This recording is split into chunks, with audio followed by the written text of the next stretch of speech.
I do every day, Mum? What do I do? Get up, catch the bus, go to work, come back home, eat chips and go to bed. Is that it? It's what the rest of us do. But I can't. Why? Because you're better than us? No, I didn't mean that.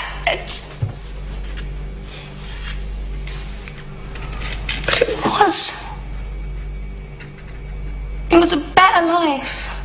And I don't mean all the travelling and seeing aliens and spaceships and things. That don't matter. The doctor showed me a better way of living your life. You know he showed you too. That you don't just give up. You don't just let things happen. You make a stand. You say no. You have the guts to do what's right when everyone else just runs away. This is today's flat Earth. The fact that we live in the cutting edge of human evolution. The cutting edge of how far humanity has come. Turning a planet of enormous beauty into a shithole ain't the cutting edge of human evolution.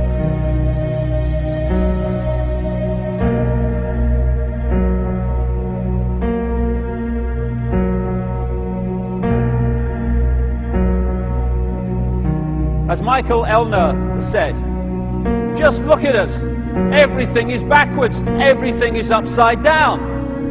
Doctors destroy health, lawyers destroy justice, universities destroy knowledge, governments destroy freedom, the major media destroys information, and religions destroy spirituality. I think there's more to know here. Isn't that weird? We always kill the guys who try and help us. Isn't that strange that we let the little demons run amok? Always. John Lennon, murdered. John Kennedy, murdered. Martin Luther King, murdered. Gandhi, murdered. Reagan, wounded. You know. Bad fucking choice.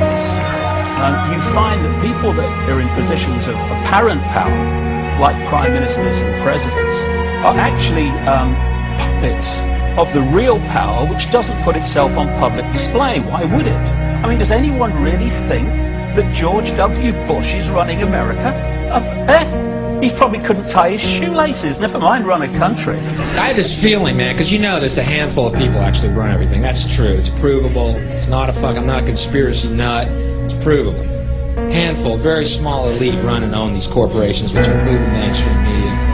I had this feeling who's ever elected president, like Clinton was, no matter what your promises you promise on the campaign trail, blah, blah, blah, when you win, you go into this smoky room with the 12 industrialist, capitalist scumfucks who got you in there, and you're in this smoky room, and this little film screen comes down, and a big guy in a cigar, roll the film.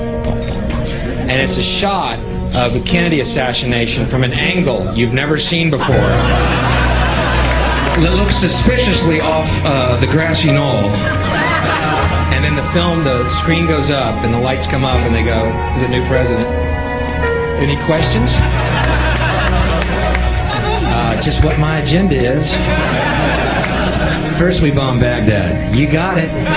What I am is frustrated at watching Orwell's 1984 unfold in front of our eyes by the day, while people focus on who shot Phil Mitchell.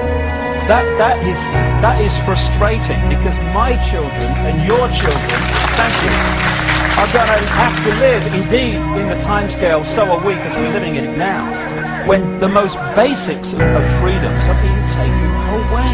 The average man and woman is in a trance. They get home from work, they don't even talk to their children. They turn the television on, and they let those corporate messages set the agenda in their lives. All you ever hear about in this country is our differences. That's all the media and the politicians are ever talking about, the things that separate us, things that make us different from one another. That's the way the ruling class operates in any society. They try to divide the rest of the people. They keep the lower and the middle classes fighting with each other so that they, the rich, can run off with all the fucking money. fairly simple thing happens to work. You know, anything different, that's what they're going to talk about. Race, religion, ethnic and national background, jobs, income, education, social status, sexuality, anything they can do, keep us fighting with each other so that they can keep going to the bank. Divide and conquer is the motto. And as long as people continue to see themselves as separate from everything else, they lend themselves to being completely enslaved. We've all seen vast herds or flocks of sheep controlled by a sheepdog and an authority figure called a shepherd. You imagine if just a significant number, not even half, of those sheep said, we're not going to succumb to fear of the sheepdog, and we are going to go our own way. And those sheep start going in their own way, they start expressing their uniqueness, and they stop acquiescing with the authority figure and succumbing to fear. Where's the power of the shepherd now? Where's the power of the sheepdog now? They have no power except in acquiescence by the mass of the sheep to the perceived power that they have. We need to start seeing humanity in these terms very, very quickly. I've seen these ants do great things. And year after year, they somehow manage to pick food for themselves and you. So who is the weaker species? Ants don't serve grasshoppers. It's you who need us.